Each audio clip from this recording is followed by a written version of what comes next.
রান্নার প্রশংসা করে দেওর দিল প্রেমের প্রস্তাব। স্তব্ধ হয়ে গেলাম। আমি ডায়েটিং করছিলাম, প্রতিদিন রান্না করার পর স্বামী কখনো প্রশংসা করেনি। দেওর ছুটিতে আমাদের বাসায় থাকতে এল। একদিন আমার রান্না করা স্যালাড খেয়ে সে এতটাই খুশি হল যে আমার রান্নার ছবি তুলে ইনস্টাগ্রামে পোস্ট করে দিল।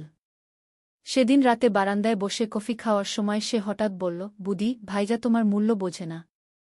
আমি বুঝি, আমি তোমাকে ভালোবাসি। আমার স্ত্রী হও, আমি প্রতিজ্ঞা করছি, তোমার প্রতিটি গুণের প্রশংসা করব। আমার মন দুলে উঠল। স্বামী কখনো আমার রান্নার প্রশংসা করেনি, আর দেওর এভাবে সবার সামনে আমার রান্নার ছবি পোস্ট করে দিল। কিন্তু এখন তার এই কথা শুনে আমি স্তব্ধ হয়ে গেলাম। তুমি কি বলছ? আমি চোখ বড় করে জিজ্ঞাসা করলাম। এসব কি রকম কথা? বুদি, আমি সত্যি বলছি। দেওর আমার দিকে ঘুরে বসল। আমি দেখি কিভাবে তুমি এত যত্ন করে সবার জন্য রান্না করো, কিন্তু কেউ তোমার প্রশংসা করে না। তোমার রান্নার স্বাদ, তোমার যত্ন, তোমার প্রতিটি গুণ আমাকে মুগ্ধ করে। আমি কফির কাপে চুমুক দিলাম, সময় নিলাম। তুমি আমার দেওর, আমার স্বামীর ভাই। এসব কথা বলা তোমার উচিত নয়। আমি জানি এটা অনুচিত মনে হচ্ছে। দেওর কফির কাপ নামিয়ে রাখল। কিন্তু আমার হৃদয় যা বলে আমি তাই বলছি। আমি তোমাকে ভাইয়ের স্ত্রী হিসেবে নয়, আমার স্ত্রী হিসেবে দেখতে চাই। আমার হাত কাঁপতে লাগল। বারান্দার নিস্তব্ধতায় দেওরের এই কথাগুলো যেন আরও জোরে বাজতে লাগল আমার কানে। তুমি পাগল হয়ে গেছ। আমি উঠে দাঁড়ালাম। এসব কথা আর কখনো বলবে না। তুমি আমার দেওর, আর তাই থাকবে। বুদি, আমার অনুভূতি পাগলামি নয়। দেওর আমার হাত ধরে টানল। আমি তোমাকে সত্যিই ভালোবাসি। আমি তোমাকে স্ত্রী হিসেবে চাই। আমি প্রতিজ্ঞা করছি, তোমার প্রতিটি গুণের প্রশংসা করব, যা ভাইজা কখনো করেনি। এই গল্পটি সম্পূর্ণ শুনলে আপনাদের পানি অটোমেটিক বের হয়ে যাবে। যত দ্রুত সম্ভব হাতের কাছে টিস্যু নিয়ে বসে পড়ো। বিছানার চাদর যেন নষ্ট না হয় সেটা সম্পূর্ণ খেয়াল রাখার অনুরোধ জানিয়ে গল্পটি এখন শুরু করব। তার আগে সর্বশেষ অনুরোধ, দয়া করে এমন পানি বের করার গল্প নিয়মিত শুনতে আমাদের চ্যানেলটি সকলেই সাবস্ক্রাইব করুন। ধন্যবাদ। হ্যালো বন্ধুরা, আমার নাম মালতী দেবনাথ। আমার বয়স 40 বছর। আমার স্বামীর নাম সুমন্ত দেবনাথ, বয়স 45 বছর। আমাদের 2 সন্তান, অভিজিৎ আর মৌসুমী। অভিজিৎ 19 বছর বয়সী, কলেজে পড়ে। মৌসুমী 12 বছর বয়সী, স্কুলে যায়। আমি আমার স্বামীর সাথে কলকাতার একটি পুরনো বাড়িতে থাকি। বাড়িটা আমার শ্বশুরের বাবার আমলের। আমাদের পরিবারে আমরা 4 জন এবং আমার ননদ স্নেহলতা, যে মাঝে মাঝে আমাদের সাথে থাকে। ননদ বিবাহিত, কিন্তু তার স্বামীর সাথে সম্পর্ক ভালো না, তাই সে প্রায়ই আমাদের বাড়িতে আসে। আমার ননদ দেখতে অত্যন্ত সুন্দরী, একজন কলেজ অধ্যাপিকা। আমার স্বামী সুমন্তর ছোট ভাই নিখিল, যে দিল্লিতে থাকে, মাঝে মাঝে ছুটিতে আমাদের বাড়িতে বেড়াতে আসে। গতকাল সকালে আমি ডায়েটিং শুরু করেছিলাম, কারণ আমার ডাক্তার হেলথ চেকআপে বলেছিল যে আমার ওজন কমাতে হবে। আমি প্রতিদিন খুব যত্ন করে সবার জন্য রান্না করি, কিন্তু স্বামী কখনো আমার রান্নার প্রশংসা করে না। সুমন্ত সবসময় ব্যস্ত থাকে তার অফিসের কাজে, আমাদের বাচ্চাদের প্রতি খুব বেশি মনোযোগ দেয় না। গত সপ্তাহে নিখিল ছুটিতে আমাদের বাড়িতে বেড়াতে এসেছে। সে দিল্লিতে একটি বড় কোম্পানিতে চাকরি করে এবং প্রায় 6 মাস বাদে আমাদের বাড়িতে এসেছে। নিখিল বয়সে সুমন্তর চেয়ে 4 বছরের ছোট, বয়স 41। নিখিল এখনও অবিবাহিত, আকর্ষণীয় চেহারার অধিকারী এবং স্বভাবে বেশ বন্ধুত্বপূর্ণ। নিখিল আসার পর থেকেই আমার ডায়েটিং নিয়ে উৎসাহী ছিল। সে আমাকে সাহায্য করত হেলদি রেসিপি খুঁজে বের করতে। গতকাল সকালে আমি একটি স্পেশাল স্যালাড বানিয়েছিলাম, অ্যাভোকাডো, কিনোয়া আর টাটকা শাকসবজি দিয়ে। আমি সবার জন্য বানালেও সুমন্ত তার পুরনো অভ্যাসমতো বাইরে থেকে চিকেন রোল খেয়ে এসেছিল, আমার স্যালাড খায়নি। অভিজিৎ আর মৌসুমী খুব একটা পছন্দ করেনি, ননদ তো স্যালাড দেখে নাক সিটকেই চলে গেল। কিন্তু নিখিল আমার স্যালাড এতটাই পছন্দ করেছিল যে সে তার ফোনে ছবি তুলে ইনস্টাগ্রামে পোস্ট করে দিল। ক্যাপশনে লিখেছিল, বুদির অসাধারণ হেলদি স্যালাড, স্বাদে অতুলনীয়। আমি কতদিন পর কারও প্রশংসা পেলাম। আমার ভীষণ ভালো লাগল। সেদিন রাতে সবাই ঘুমিয়ে পড়ার পর আমি একা বারান্দায় বসে কফি খাচ্ছিলাম।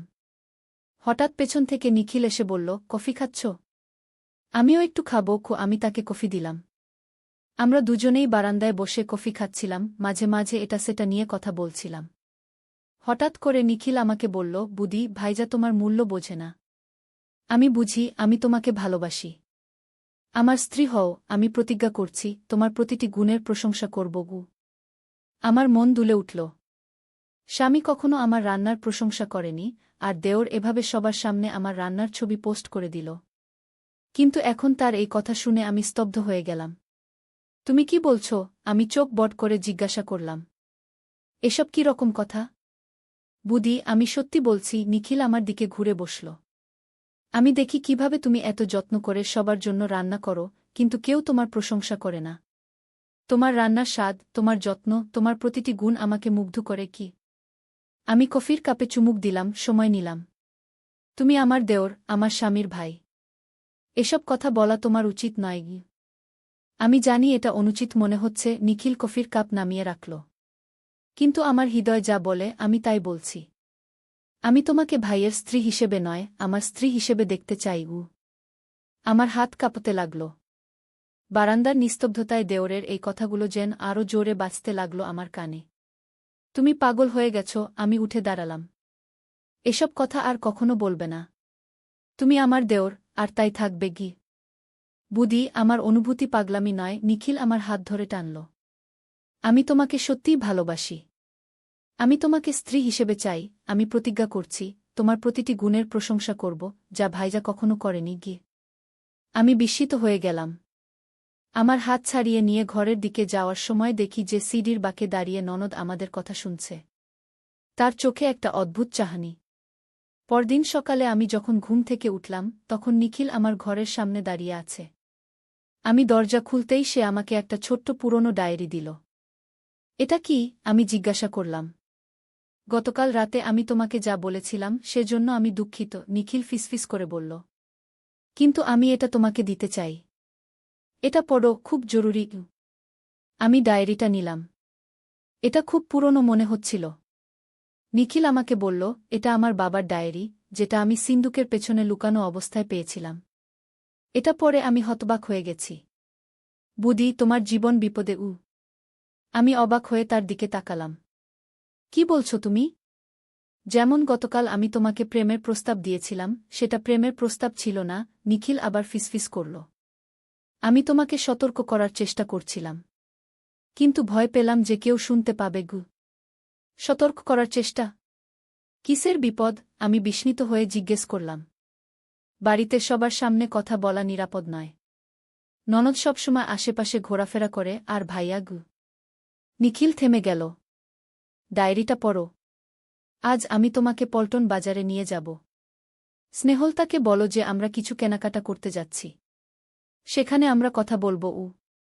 আমি সারাদিন অস্থির ছিলাম। নাস্তা তৈরি করার সময় নন্দের তীক্ষ্ণ চাহনি অনুভব করলাম। সুমন্ত যেন সকাল থেকেই আমার প্রতিটি নড়াচড়া লক্ষ্য করছে।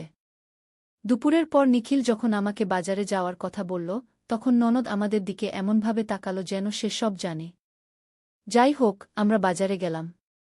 কিন্তু বাজারে পৌঁছনোর পর নিখিল আমাকে একটা ক্যাফেতে নিয়ে গেল। সেখানে বসে সে আমাকে বলল, তুমি ডায়েরিটা পড়েছ? হ্যাঁ, কিন্তু আমি বুঝতে পারছি না। এটা তো তোমার বাবার ডায়েরি, তার লেখা রহস্যময় কিছু কথা। কি বোঝাতে চাচ্ছ? নিখিল গম্ভীর গলায় বলল, বুদি, তোমার কাছে কি কখনো মনে হয়েছে যে আমাদের পরিবারে কিছু একটা অস্বাভাবিক আছে? আমি চিন্তিত হয়ে বললাম, হ্যাঁ, মাঝে মাঝে। কিন্তু আমি ভেবেছি যে সব পরিবারেই কিছু না কিছু অস্বাভাবিক থাকে। তুমি কি জানো আমার বাবা মা কিভাবে মারা গিয়েছিলেন? নিখিল জিজ্ঞাসা করল। হ্যাঁ, সুমন্ত আমাকে বলেছে, একটা সড়ক দুর্ঘটনায়। নিখিল মাথা নাড়ল। না, সেটা মিথ্যা। আমার বাবার ডায়েরি থেকে জানতে পারলাম যে তারা খুন হয়েছিলেন। আমি চমকে উঠলাম। কি? হ্যাঁ, আর শুধু তাই নয়, ভাইজা আর স্নেহলতা সম্পর্কে আমার সন্দেহ হচ্ছে। এই ডায়েরিতে লেখা আছে যে আমাদের পারিবারিক সম্পত্তির মধ্যে একটা মূল্যবান রত্ন লুকানো আছে। সেটা কে পাবে তা নিয়ে পারিবারিক বিরোধ ছিল। একটা রত্ন? কোথায়? আমি জিজ্ঞাসা করলাম। এটাই হলো রহস্য। ডায়েরিতে লেখা আছে যে রত্নটি বাড়ির কোথাও লুকানো আছে, আর শুধু বাড়ির গিন্নিই জানেন সেটা কোথায়। আমার মা জানতেন, কিন্তু তার মৃত্যুর আগে তিনি কাউকে বলেননি। তাহলে তুমি কি বলছো? আমি কথাটা শেষ করতে পারলাম না। হ্যাঁ, বুদি। আমার সন্দেহ হচ্ছে যে ভাইজা এবং স্নেহলতা মিলে আমার বাবা মাকে হত্যা করেছে রত্নটা খুঁজে বের করার জন্য। কিন্তু তারা খুঁজে পায়নি। এখন তারা সন্দেহ করছে যে তুমি হয়তো কিছু জানতে পারো। তাই তারা তোমাকে লক্ষ্য করছে। আমি শিউরে উঠলাম। এটা অসম্ভব। সুমন্ত আমার স্বামী, সে কখনো আমাকে আমি জানি এটা বিশ্বাস করা কঠিন। নিখিল আমার হাত ধরল। কিন্তু আমি তোমাকে একটা প্রমাণ দেখাতে পারি। আজ রাতে যখন সবাই ঘুমিয়ে পড়বে, তখন তুমি বাড়ির সিঁড়ির নিচে পুরনো দেয়ালঘড়ির পেছনে দেখো। সেখানে একটা ক্যামেরা লাগানো আছে যা তোমাকে নজরে রাখে। আমি বিশ্বাসই করতে পারছিলাম না। আমার হাত পা ঠান্ডা হয়ে গেল। কিন্তু আমি কিভাবে জানব যে তুমি সত্যি বলছ? বুদি, তুমি নিজেই দেখো। এই ডায়েরিতে আমার বাবা যে তারিখে মারা গিয়েছিলেন, সেই তারিখেই ভাইজা হঠাৎ করে বাড়িতে ফিরে এসেছিল দিল্লি থেকে। সেদিন স্নেহলতাও বাড়িতে ছিল। আর তোমার বিয়ের পর থেকে দেখেছ না কতবার তোমার শরীর খারাপ হয়েছে? স্নেহলতা তোমাকে যে চা দেয় সেই চায়ে কিছু দেয়া আস্তে আস্তে তোমাকে দুর্বল করে দিচ্ছে। আমি স্মরণ করার চেষ্টা করলাম। সত্যিই তো, স্নেহলতা প্রায় আমাকে চা তৈরি করে দেয়, আর তারপর আমি অসুস্থ বোধ করি। আমি কখনো ভাবিনি যে এক রাতে আমি গুনগুন শব্দ শুনে জেগে উঠেছিলাম। নিখিল চাপা গলায় বলল, ভাইজা আর স্নেহলতা বাগানে একসাথে ছিল। তারা কোনো মন্ত্র পড়ছিল। আমি বিশ্বাস করি না, কিন্তু বাবার ডায়েরিতে লেখা আছে যে আমাদের পরিবারে কালো জাদুর ঐতিহ্য আছে। এসব কি বলছো তুমি? আমি বিপদের আশঙ্কায় কাঁপতে লাগলাম। বুদি, আমি জানি এটা বিশ্বাস করা কঠিন, কিন্তু আমরা সময় নষ্ট করতে পারি না। আজ রাতে তুমি স্নেহলতার ঘরে যাও। তার বিছানার নিচে একটা লাল বাক্স আছে। সেটা খুললে দেখবে অনেক পুরনো ফটো, মন্ত্রতন্ত্রের বই আর একটা ডায়েরি। সেটা নিয়ে আসো, তাহলে আমরা বুঝতে পারব যে তারা কি পরিকল্পনা করছে। কিন্তু যদি ধরা পড়ি? আমি ভয়ে বললাম। ভয় পেজো না। স্নেহলতা এখন পুজোর নাম করে প্রতি রাতে একটার সময় বাড়ি থেকে বেরিয়ে যায়, 2টা পর্যন্ত ফেরে না। সেই সময়ে তুমি তার ঘরে ঢুকে যাবে। আমরা কিছু কেনাকাটা করে বাড়ি ফিরলাম। সারা বিকেল আমি অস্থির ছিলাম। রাতে সবার জন্য খাবার তৈরি করলাম। ভাত, মাছ, তরকারি রান্না করার সময় বারবার মনে হচ্ছিল কেউ যেন আমাকে পেছন থেকে দেখছে। যখনই পেছনে ফিরে তাকাই, দেখি ননদ দূর থেকে আমাকে পর্যবেক্ষণ করছে। সুমন্ত আজ অফিস থেকে ফিরে খুব বেশি কথা বলছে না, চুপচাপ ফোনে ব্যস্ত। আমার রাতে ঘুম আসছিল না। সবাই খাবার খেয়ে ঘুমোতে চলে গেল। আমি অপেক্ষা করছিলাম। ঘড়িতে রাত একটা বাজতেই স্নেহলতা যথারীতি বাইরে বেরিয়ে গেল। সুমন্ত আমার পাশে ঘুমাচ্ছে। আমি ধীরে ধীরে বিছানা থেকে উঠলাম, নিশ্চিত করলাম যে সে সত্যিই ঘুমাচ্ছে। আস্তে আস্তে স্নেহলতার ঘরের দিকে এগোলাম। দরজা আস্তে করে খুলে ভেতরে ঢুকলাম। টর্চ লাইট নিয়ে এসেছিলাম। বিছানার নিচে হাত দিতেই আমার হাতে লাগলো একটা বাক্স। টেনে বের করলাম। লাল রঙের বাক্স, ঠিক যেমনটা নিখিল বলেছিল। বাক্সটা খুলে দেখি অনেকগুলো পুরনো ফটো, একটা ডায়েরি, কালো কাপড়ে মোড়ানো কিছু জিনিস। এবং সবচেয়ে অবাক করা ব্যাপার, আমার কিছু ব্যক্তিগত জিনিস, আমার চুলের গোছা, নখ, এমনকি আমার রক্তে ভেজানো কাপড়ের টুকরোও রয়েছে। হঠাৎ দোতলার সিঁড়িতে পায়ের শব্দ পেলাম। কেউ আসছে। আমি দ্রুত বাক্সটা যথাস্থানে রাখলাম, ডায়েরিটা কাপড়ের ভাঁজে লুকিয়ে ফেললাম। কে ওখানে? নিখিলের গলা। আমি স্বস্তির নিঃশ্বাস ফেললাম। আমি ফিসফিসিয়ে বললাম। নিখিল ঘরে ঢুকল। পেয়েছ? আমি ডায়েরিটা তাকে দেখালাম। বাক্সে আরও অনেক কিছু আছে, আমার ব্যক্তিগত জিনিসও। ব্যক্তিগত জিনিস? ভালো হয়েছে বের করনি। চলো আমরা আগে ডায়েরিটা পড়ি। আমরা নিখিলের ঘরে গেলাম। ডায়েরিটা খুলতেই আমাদের চোখ কপালে উঠল। সেখানে বাংলা, সংস্কৃত আর আরবি ভাষা মিক্স করে কিছু লেখা ছিল। কিছু পাতায় অদ্ভুত চিহ্ন আঁকা, পাশে তারিখ লেখা। আরও দেখি অনেকগুলো ফটোকপি করা বিবাহের সার্টিফিকেট, প্রতিটিতে স্নেহলতার নাম, কিন্তু আলাদা আলাদা পাত্রের নাম। তারপর সেই সব লোকের মৃত্যু সার্টিফিকেট। ওহ মাই গড, আমি আতকে উঠলাম। এ তো দেখি হ্যাঁ, মনে হচ্ছে স্নেহলতা একজন সিরিয়াল কিলার, নিখিল ফিসফিস করে বলল। এই দেখো, এটা তোমার আর ভাইয়ার বিয়ের ছবি। এর পাশে এসব কি লেখা? আমি ভালো করে দেখলাম। তারিখ লেখা ছিল, আমার বিয়ের তারিখ, তারপর আজ থেকে 2 দিন পরের তারিখ, পাশে লেখা মৃত্যুগ। আমি ভয়ে কেঁপে উঠলাম। বুদি, এটা এখনই থামাতে হবে। তারা তোমাকে হত্যা করার পরিকল্পনা করছে। রত্নটা কোথায় তা বের করার জন্য তারা তোমাকে মেরে ফেলতে চায়। কিন্তু আমি জানি না রত্নটা কোথায়, আমি কান্না চেপে বললাম। তুমি জানো নিখিল আমার কাঁধে হাত রাখল। মনে করো তোমার বিয়ের পর ভাইজা কি তোমাকে কোনো পারিবারিক অলংকার দিয়েছিল? হয়তো একটা পুরনো হার বা আংটি, যেটা তুমি খুব একটা পরো না? আমি কিছুক্ষণ ভাবলাম। হ্যাঁ, একটা পুরনো হার দিয়েছিল। বলেছিল তার ঠাকুরমার। আমি কখনো পরি না, কারণ সেটা অনেক ভারী গু। সেটা কোথায়? আমার ড্রেসিং টেবিলের ড্রয়ারে একটা লাল বাক্সে গু। নিখিল চোখ বট করল। চলো দেখি। আমরা ধীরে ধীরে আমার ঘরে ফিরলাম। সুমন্ত এখনো ঘুমাচ্ছে। আমার ড্রেসিং টেবিলের ড্রয়ার থেকে লাল বাক্সটা বের করলাম। ভেতরে সেই পুরনো হারটা। নিখিল হারটা হাতে নিয়ে ভালো করে দেখল। এটাই সেই রত্ন নয়, সে বলল। এটা তো সাধারণ একটা সোনার হার। তাহলে? আমি হতাশ হয়ে বললাম। নিখিল ডায়েরিটা আবার খুলে দেখল। একটা তথ্য পাচ্ছি। এখানে লেখা আছে রত্নটা গৃহলক্ষ্মীর হাতে থাকবে।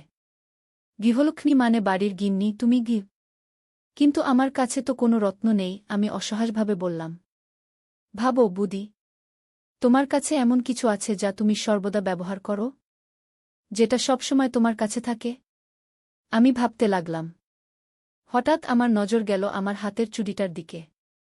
আমার মা আমাকে এটা দিয়েছিলেন বিয়ের সময়। বলেছিলেন এটা আমাদের পরিবারের বহু পুরনো সম্পদ। সুমন্ত একবার এটা দেখে খুব আগ্রহী হয়েছিল, কিন্তু আমি এটা কখনো খুলিনি। এটা, আমি চুড়িটা দেখালাম। নিখিল চুড়িটা দেখে চমকে উঠল। বুদি, এটা খুলে দেখবে? আমি চুড়িটা খুললাম। ভেতরে একটা ক্লিপ ছিল। টেনে খুলতেই দেখি ভেতর থেকে বেরিয়ে এলো একটা ছোট্ট লাল রত্ন। এটাই সেই রত্ন, নিখিল চোখ বড় করে বলল। হঠাৎ দরজায় শব্দ হল। আমরা চমকে দেখি সুমন্ত আর স্নেহলতা দরজায় দাঁড়িয়ে আছে। ভাবছিলাম আর কতদিন লাগবে তোমাদের খুঁজে বের করতে, সুমন্ত ঠান্ডা গলায় বলল। ভাইজাগ। নিখিল উঠে দাঁড়াল। থামো নিখিল, তোমার অভিনয় শেষ করো। বুদি, তুমি বোকা আছো। নিখিলকে জানো? ও আমার ভাই নয়। আমি তাকিয়ে রইলাম।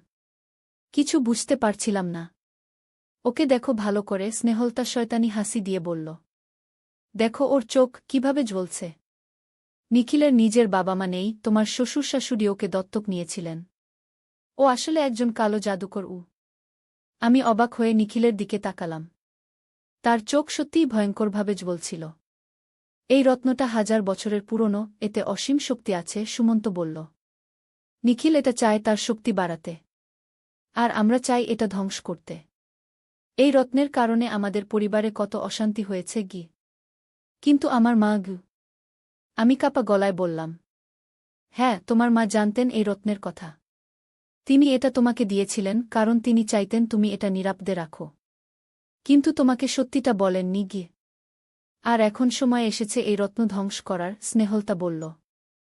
আর নিখিলকে রোখার নিখিল হাসতে লাগল।